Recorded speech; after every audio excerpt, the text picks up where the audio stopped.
Tudo bem, Pelaipe? Um prazer te receber aqui na 98. Tudo bom, prazer muito grande aí.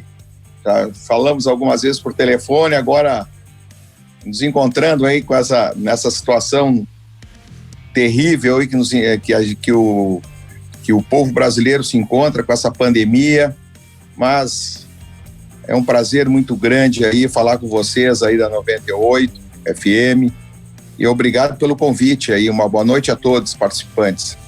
Pelaipe, hoje nós estávamos na televisão e batendo um papo com o Samuel Rosa do Skank.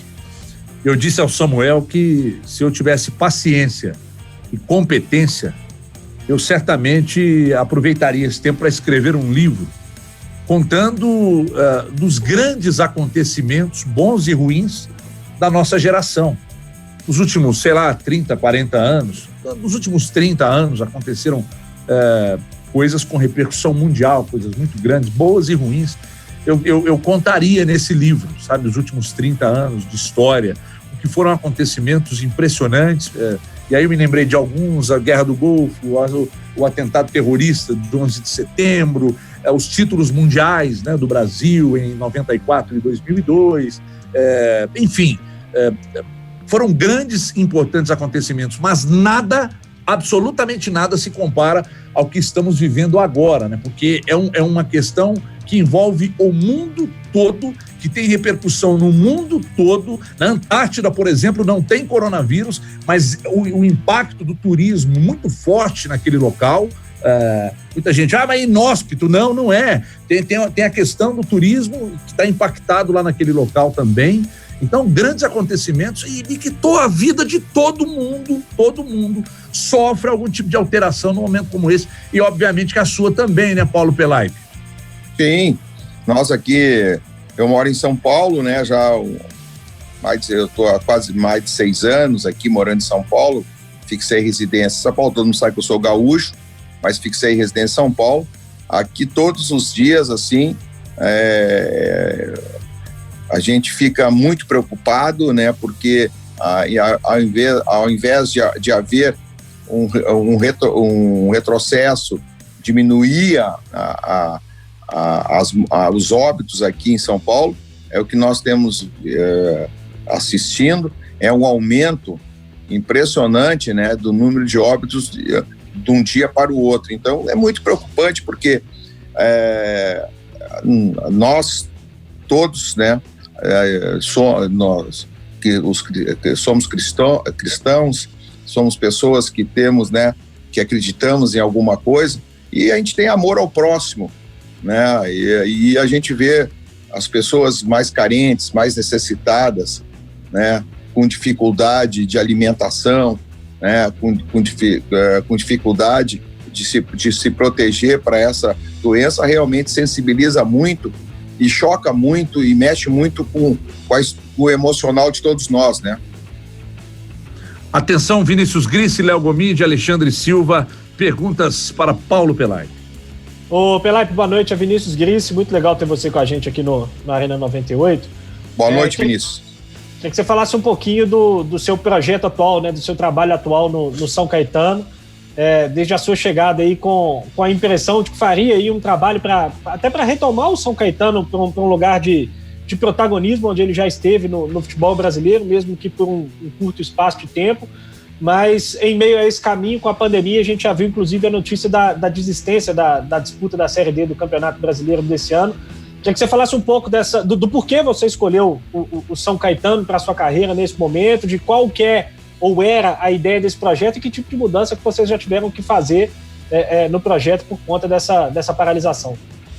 Bom, como todos vocês sabem, né, o ano passado eu estava no Flamengo, nós tivemos aquele ano mágico lá de conquista da Libertadores e do Brasileiro no mesmo ano, né, desde 1962 que nenhuma equipe conquistava as duas competições no mesmo ano, então realmente foi um ano importante. A minha renovação de contrato estava encaminhada, já tinha acertado tudo, renovado, acertado números todos, mas infelizmente houve uma reviravolta e quando chegou na presidência para assinar o contrato que tinha sido acordado com a vice-presidência, não houve não houve um entendimento para fazer a renovação. Já era, isso aí foi no início de janeiro, né? E então eu recebi um telefonema do Dr. Saul Klein, que foi uma pessoa muito importante dentro do São Caetano.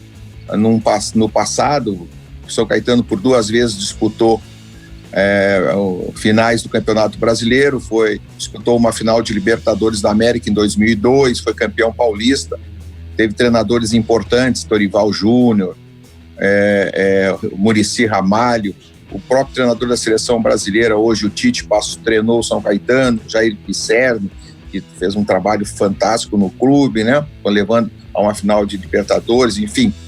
Então ele me ligou e dizendo que estava retornando. Ele ficou alguns anos fora do São Caetano e ele estava retornando novamente como patrocinador do clube e queria que eu fizesse um trabalho de reestruturação, não só da equipe quanto do São Caetano Futebol Limitada, porque o São Caetano tem a Associação Desportiva São Caetano, mas tem um contrato com o São Caetano Futebol, uma limitada. Então nós começamos o trabalho com muita dificuldade, o clube tem algumas dívidas importantes, entendeu, que nós precisamos saldar. E quando a gente começou o trabalho, trouxemos o Alexandre Galo para ser o treinador da equipe. A equipe está disputando a Série A2 do Campeonato Paulista, está entre os 8 classificados, faltando 3 rodadas, né, da fase classificatória. Mas aí fomos pegos com essa pandemia e a decisão de nós não jogarmos a Série D é que foi feito, a direção se reuniu, viu, fez contas, fez cálculos, e o São Caetano teria um déficit muito forte para jogar a Série D. E o São Caetano precisa aproveitar esse ano para botar a casa em ordem, para recuperar o clube, pagar as dívidas que tem, fazer os acordos, né? Está fazendo um condomínio de credores para dividir a médio e longo prazo com essas dívidas, e esse é o trabalho que nós estamos fazendo. É um trabalho difícil, e agora com essa situação que nós estamos enfrentando, as dificuldades só aumentaram.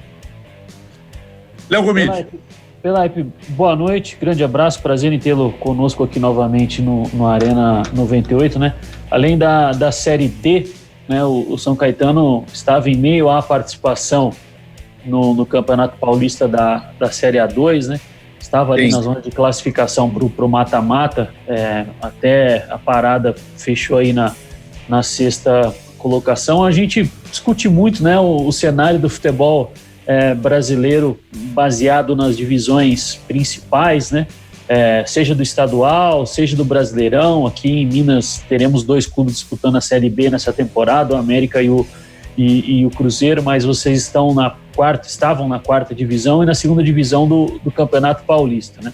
Fala-se muito da rescisão, ou pelo menos da dispensa de alguns jogadores por conta desse prazo indefinido de quando teremos a volta do futebol brasileiro. Eu queria saber se essa missão, né, como um todo, incerteza de calendário, o que fazer com o elenco, queda de receita, se tem sido o principal desafio.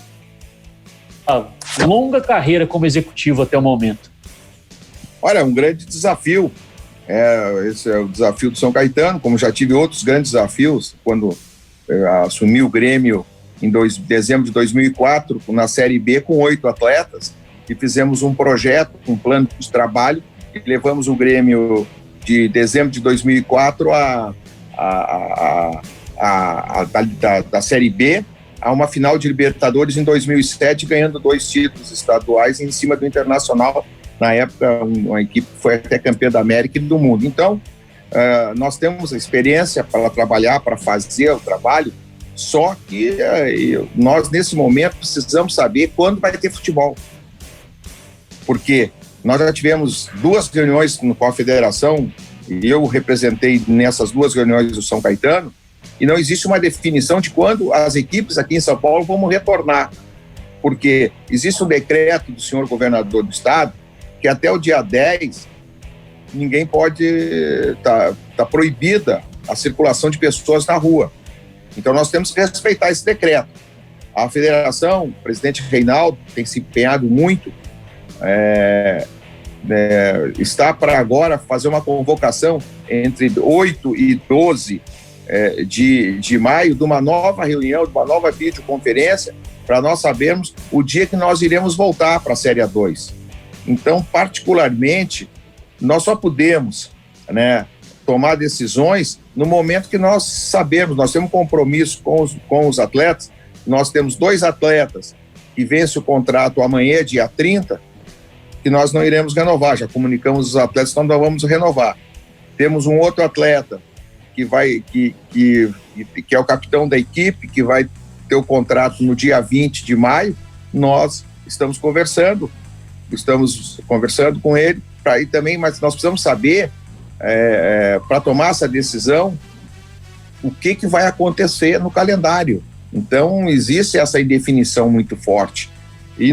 Mas nós, os contratos dos atletas que nós temos, que são contratos até o final do ano, que são contratos longos, nós estamos honrando, Nós temos uma pendência, nós estamos com salário atrasado, entendeu? Não conseguimos honrar o salário do mês, mas estamos trabalhando para isso.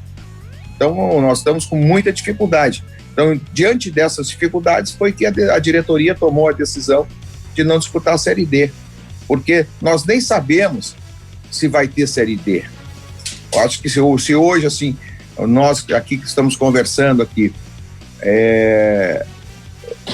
não podemos afirmar se vai ter a Série D, quando vai iniciar a Série D do Campeonato Brasileiro. Então, a gente tem que ter os pés no chão, tem que ter o cuidado necessário, a calma necessária, o equilíbrio necessário, para tomar as melhores decisões que não prejudiquem os atletas, mas também não prejudiquem ao clube. Então a gente tem que nesse momento, de muita expectativa. Paulo Pelaipe, eu vou pedir paciência vou só chamar um intervalo, é coisa rápida, e a gente continua nesse papo com você aqui. Eu acho que você falou de Série D de dado, eu acho até que a Série C também corre sérios riscos. Eu vou daqui a pouco passar para o Alê também, que tem uma pergunta para ele, mas eu quero agora fazer uma pergunta também, Pelaipe. Como executivo de futebol, estando principalmente muito próximo e trabalhando no futebol paulista, que é o futebol, principalmente o futebol do interior paulista, é o mais forte do Brasil. Eu queria que você me dissesse qual você acha que será o impacto também, a reação dos clubes do interior de São Paulo que disputam a Série C, porque a Série D a gente já viu, São Caetano vítima de todo esse problema. Mas se você tem falado com outros profissionais que disputam outras séries, como a Série C, se isso também vai impactar na Série C, se poderemos ter, de repente, até uma temporada jogada de Série A e B, sem C e sem D de dado. O que você acha disso, Pelaipe? Olha, é difícil eu chegar e dizer, porque quem comanda o futebol brasileiro é a CBF. Você chegar e dizer, não vai ter... Eu digo assim, os dirigentes de clubes, não só de Série C, da tua pergunta, eu tenho conversado com dirigentes de Série A, de Série B, que a gente tem relação, Nós temos aí uma associação, esses dias mesmo estava conversando para mim com um dos melhores dirigentes do futebol brasileiro, executivos do futebol brasileiro, que está no Atlético Mineiro, que é o Alexandre Matos. Nós trocamos ideias, conversando com o Alexandre, e todo mundo está preocupado, Os clubes fizeram investimentos, os clubes que têm uma condição financeira, que têm cota de TV, estão preocupados, nós vimos aí o próprio dirigente do Flamengo dizer que o Flamengo pegou 50 milhões em empréstimo, já pediu prazo para pagar o Léo Pereira do Atlético. Então eu não estou falando de clube pequeno, estou falando de clube grande, clube que tem uma condição financeira, porque você tem um detalhe, é importante haver esse momento, os clubes têm que se unirem. Esse momento, as federações, a CBF, e a própria FIFA tem que vir a sentar à mesa com os clubes e também colaborar. Por exemplo, a FIFA com balanços fantásticos, com contas fabulosas, com saldo bancário, não poupou o Atlético Mineiro de uma dívida, não deu um prazo maior, sabendo que nós temos esse prazo da pandemia, sabemos que está todo mundo numa situação difícil. A entidade maior do futebol mundial não teve nenhuma condescendência com o Clube Atlético Mineiro, e o presidente e a sua diretoria teve que fazer milagres, um esforço, como nós vimos, patrocinadores ajudarem para honrar um compromisso com a FIFA. Então, está todo mundo em dificuldade, é clube de Série A, clube de Série B, clube de Série C. Agora, os clubes de Série C e Série D vão sofrer muito. Eu não sei o que vai acontecer com esses clubes, entendeu? Mas no São Caetano nós não tínhamos condições de jogar. Por isso que é muito melhor você tomar uma atitude que pode ser antipática, mas é uma atitude dentro de uma realidade, dentro do que você tem que sair na metade da competição quando faltar verba para jogar os jogos na fase, porque nós temos uma fase, esse ano a Série D mudou, eram 8 grupos com 8 equipes em cada grupo, se classificando 4 para depois ir para os mata-matas. A chave do São Caetano pegou 3 clubes do Rio Grande do Sul, em Juí, o São Luís, o Pelotas em Pelotas e o Caxias em Caxias. 3 de Santa Catarina, em Itajaí, o Marcílio, o Tubarão e o Joinville. E um clube de São Paulo, que é o Novo Horizontino. Então, daqui a pouco, você vai para uma competição dessa, na metade você não tem mais recursos, você é obrigado a desistir. É muito melhor é muito mais digno você ter a humildade de reconhecer a dificuldade e dizer que não tem condições de disputar a competição desde o início. Eu também, o Alexandre Silva. Alexandre, prazer receber você aqui no Arena 98. Você citou aí o Alexandre Matos, minha pergunta vai mais ou menos em cima disso mesmo. O que você tem para falar dos seus novos colegas aqui de Atlético e de Cruzeiro, né? Você que é um executivo já com tanta vivência no mercado, e Atlético e Cruzeiro trocaram de diretor de futebol. O Atlético tem como executivo de futebol um executivo vitorioso, ganhou no Cruzeiro, foi campeão brasileiro, foi para o Palmeiras saindo na última rodada de uma série para cair para a Série B do futebol brasileiro, reformulou o Palmeiras, fez um clube forte. Evidentemente que ninguém faz nada sozinho, mas a cabeça pensante do futebol do Palmeiras era do Alexandre Matos. Conquistou Copa do Brasil, conquistou brasileiros pelo Palmeiras, fez um grande trabalho. Nos últimos anos, o dirigente mais vitorioso na carreira de executivo. E o Cruzeiro tem um ex-treinador que colocou agora um ex-treinador como executivo. Não é um executivo de futebol, é um ex-treinador que está ocupando a vaga de executivo. Pelato, até aproveitando essa deixa, você falou do Cruzeiro, né? O seu nome foi muito falado no Cruzeiro por 2 vezes já esse ano, quando contratou o Ocimar Bolicenho lá atrás e agora, principalmente, antes da contratação do Ricardo Drubs. Chegou a ter alguma procura de alguém do Cruzeiro a você nesse período? Como que foi? Quando contrataram o Ocimar, eu estava no Flamengo ainda, entendeu? Eu não tinha saído do Flamengo, mas eu fico feliz. Sempre quando o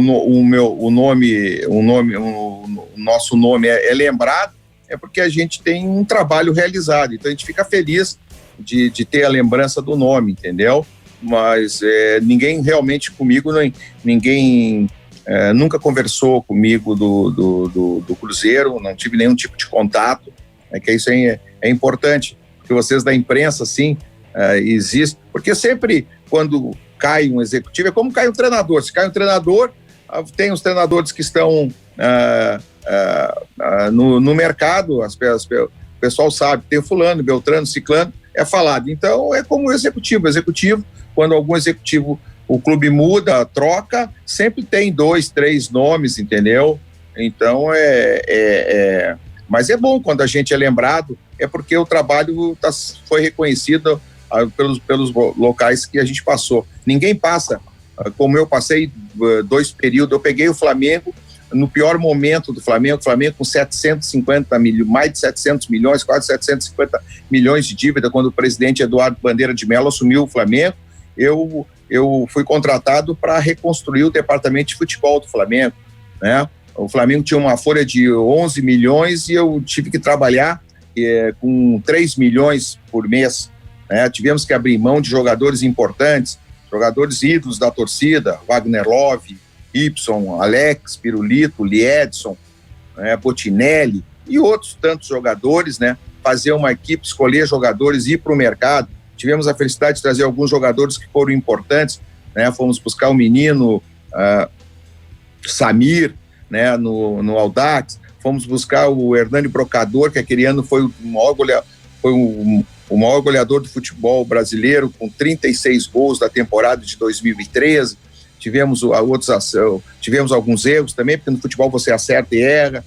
Fomos para o interior de São Paulo aqui, trouxemos o Paulinho do 15 Piracicaba. Tivemos a felicidade de trazer o Elias, né, que não estava sendo aproveitado no Sporting de Portugal. Então, e o Flamengo, a gente conseguiu e deu contribuição, porque com a conquista nós conseguimos naquele ano, e vocês sabem bem disso, eliminar o Cruzeiro, que era a melhor equipe no confronto de mata-mata, né? Perdemos aí em Minas por 2-1 e depois no Maracanã ganhamos de 1-0 no último minuto, quase gol do Elias. E ali nós eliminamos e fomos campeões daquela Copa do Brasil. E aquela conquista daquela Copa do Brasil, pela equipe, pelos jogadores, pela comissão técnica, deu a sustentação para a diretoria liderada aí pelo presidente Bandeira, que era o presidente, mas tinham outros vice-presidentes, o Valim Vasconcelos, vice-presidente de futebol, Paulo Dutra na área financeira, pessoas importantes dentro de um projeto, o próprio presidente Landim, que hoje é o presidente, na época era um vice-presidente de planejamento. Aquilo ali deu condições para dar o remédio amargo que precisava dar ao Flamengo. O Flamengo passou 2014, né, sem ganhar, ganhou o campeonato estadual, ganhamos o campeonato estadual, mas depois nós sabíamos que no brasileiro a equipe não tinha uma condição ainda de ser campeão, mas a partir de 2017 o Flamengo começou a fazer contratações, contratou o Guerreiro, depois contratou o Diego, depois contratou o Everton Ribeiro e foi se montando até chegar em 2019 e eu voltei em 19, eu fiquei 13 e 14 no Flamengo. Então eu ajudei a fazer a reconstrução do Flamengo, né? Eu sei o trabalho que eu passei, noites perdidas, para conseguir colocar com jogadores com 5 meses de atrasado de imagem, contrato de imagem atrasado, 5 meses, 4 meses, fazer a negociação, fazer um condomínio de credores, negociar com o empresário. Enfim, foi um trabalho duro, foi um trabalho difícil, mas foi recompensado no final do ano. E foi o primeiro ano em que os clubes da Libertadores jogavam o campeonato da Copa do Brasil, pela primeira vez em 2013. Então participou todos os clubes. Então aquilo lá me enche de orgulho. E tem uma coisa assim que me chama muita atenção, que marcou pro resto da minha vida. Os jogadores foram ao vestiário me buscar e dentro do Maracanã eu fui erguido, saudado pelos atletas e, mais importante, não me seguraram, não deixaram eu cair no gramado, né? Isso aí é importante, entendeu? Mas puxaram então o seu tapete lá? O que aconteceu lá? Quem puxou o seu tapete lá no Flamengo? Você tem a oportunidade de falar que tá só entre nós aqui. Isso aí, a audiência aí eu sei que é monumental. Eu acompanho a internet, eu sei que a 98 FM, eu fico muito satisfeito em estar participando com vocês, né? A repercussão do programa. O Flamengo pertence ao passado. Eu como dirigente no Flamengo, ajudei o Flamengo a ganhar estadual, Taça Guanabara, Copa do Brasil, Brasileiro e Libertadores. O único título que eu não tenho no Brasil como dirigente, o título que eu não tenho no Flamengo como dirigente foi o Campeonato Mundial, que infelizmente empatamos nos 90 minutos e perdemos. Mas fiz o meu trabalho, dei a minha contribuição, fui decisivo, né? Porque quem deu o nome e falei com o vice-presidente Marcos Braz para contratar o Jorge Jesus, teve a minha participação, e eu tenho muito orgulho dessa contribuição que eu deixei no clube, não só essa, como outras contribuições que eu deixei no clube. E o Flamengo, eu só tenho a agradecer a torcida que sempre me apoiou, que quando eu saí, foi solidária, teve carinho para comigo. Então, a gente olha para frente, e eu olho para frente, entendeu? Já não estou aqui agora para falar todo mundo sabe o que aconteceu no Flamengo, né? Houve uma disputa entre política, e na disputa política, né, sobrou, no caso, para a ponta mais fraca, que era para o funcionário. Então, mas não tenho nenhuma mágoa, só tenho a agradecer o torcedor do Flamengo, tenho que agradecer ao vice-presidente, ao Marcos Braz, que me deu todo o apoio, trabalhamos lá em conjunto, é um amigo que eu conquistei. Eu estou muito feliz também agora aqui em São Paulo, e a vida é que segue, porque é assim que a gente faz na vida, a gente sempre procura olhar para frente. O Pelé, se você me permite seguir ainda sobre este assunto do Flamengo, é que nós recebemos aqui também o Eduardo Bandeira de Mello, que, como você destacou, iniciou esse processo aí de reestruturação administrativa do clube, né? Pode não ter colhido frutos com relação a títulos, mas em termos de reajeitar a casa ele fez muito bem, e agora o Landim, juntamente com o Marcos Braz, você que estava no ano passado, conseguiram chegar às conquistas, né? E muito tem se discutido se agora o Flamengo é um clube, uma potência que abriu muita distância com relação aos demais e que por anos pode ter aí uma hegemonia dentro do futebol brasileiro. Claro que a certeza de ganhar não dá para ter, porque o futebol tem um imponderável também. Mas você que viveu lá dentro, você diria que daqui para frente, só uma administração muito catastrófica no Flamengo ou uma briga política dentro do clube sem precedentes tira o clube desse trilho de seguir arrecadando muito e brigando forte por conquistas?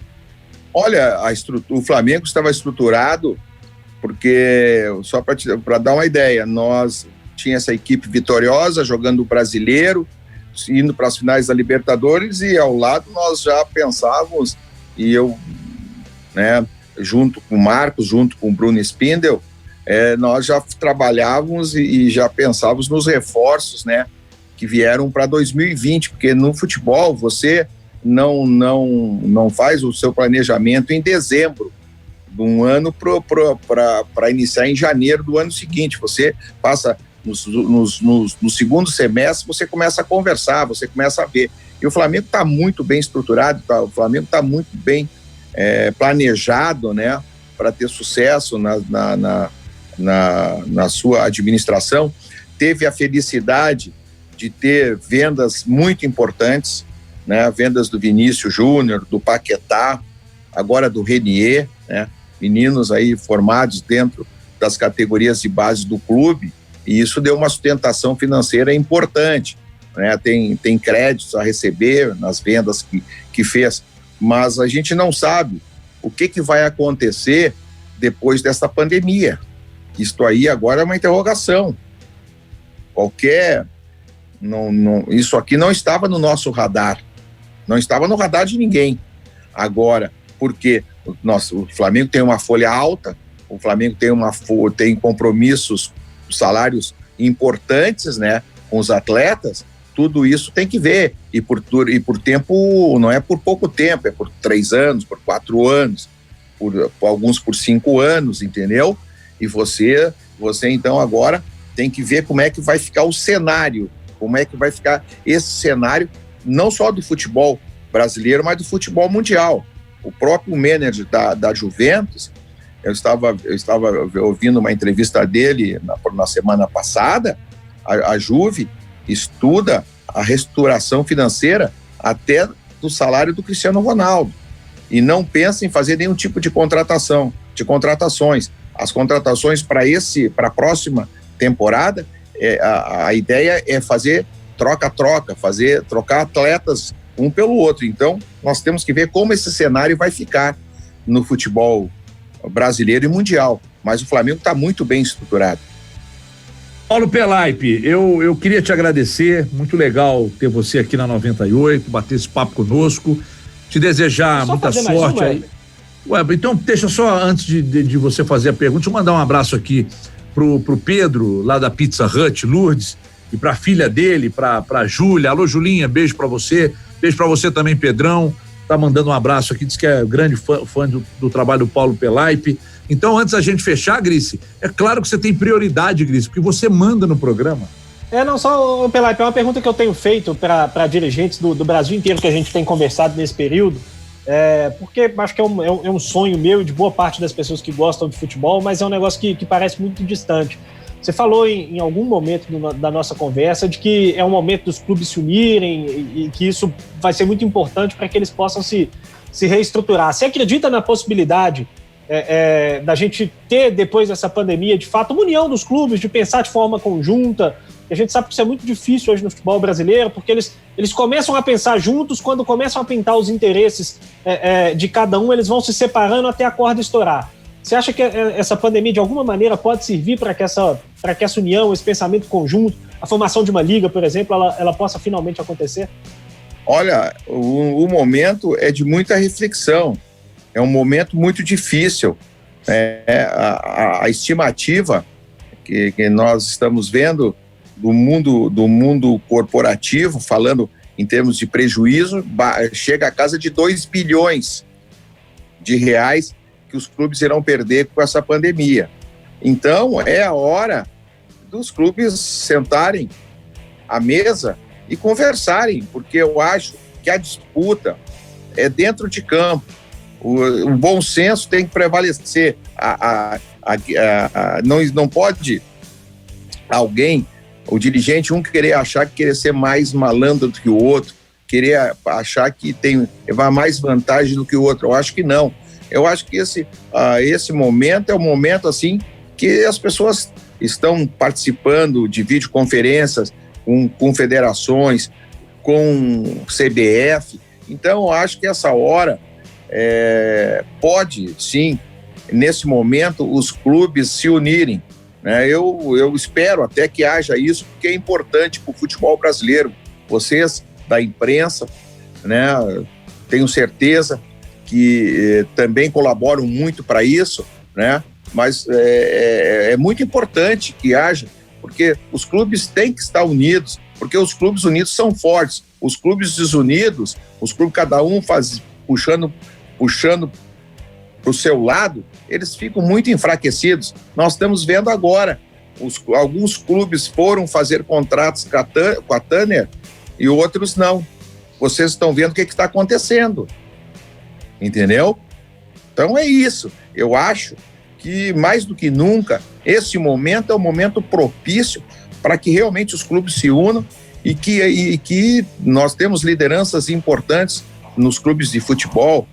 Tem o presidente do Atlético Mineiro, o presidente Sete Câmara, tem o presidente do Grêmio, Romildo Bolzan, tem o Andrés, tem o presidente do Palmeiras, tem o presidente do Fluminense, tem o presidente do Flamengo, né? São pessoas de bem, pessoas de equilibradas, pessoas que têm um altíssimo nível. Eu acho que isso aí pode contribuir muito com o futebol brasileiro, a união dos clubes, o fortalecimento da relação dos clubes.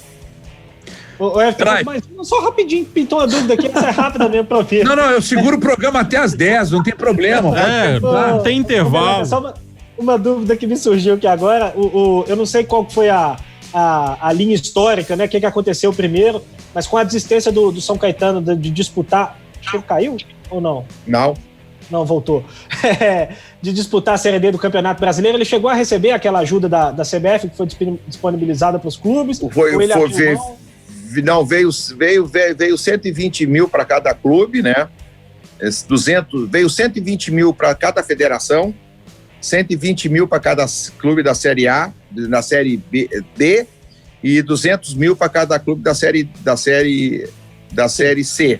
O São Caetano aproveitou, botou o salário dos funcionários e dos atletas, pagou os salários com aqueles 120 mil e registrou e está tudo à disposição da CBF lá, porque realmente aquela ajuda que até deveria vir um valor até maior, era importante até ter um valor maior do que veio, porque realmente a necessidade era muito grande, mas foi muito bem-vinda e foi muito bem empregada aí, que foi pago os funcionários que trabalham no clube e os atletas.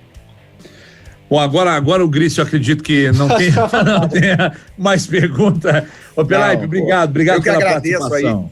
Eu agradeço muito a oportunidade, um grande abraço para vocês e nós possamos aí, o mais rápido possível, sair dessa situação que todos nós estamos vivendo. Uma boa noite, fique com Deus aí, uma boa semana a todos. Ô, Pelaipe, você me falou numa oportunidade recente, você tem um grau de parentesco com o Chico Garcia, meu colega de Band? O Chico é primo. Que coisa, rapaz, você tá bem de primo. O Chico é uma figura adorável. Eu adoro ver as pegadas de vocês aí, eu assisto todos os dias o programa.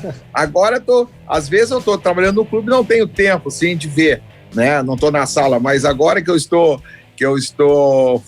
em casa, assim, que eu não saio de casa, tenho ficado diariamente aí, tenho acompanhado bem vocês todos os dias aí. O programa é muito bom, é agradável, é divertido, é importante para quem fica do outro lado da tela para assistir. Parabéns mesmo, viu, irmão?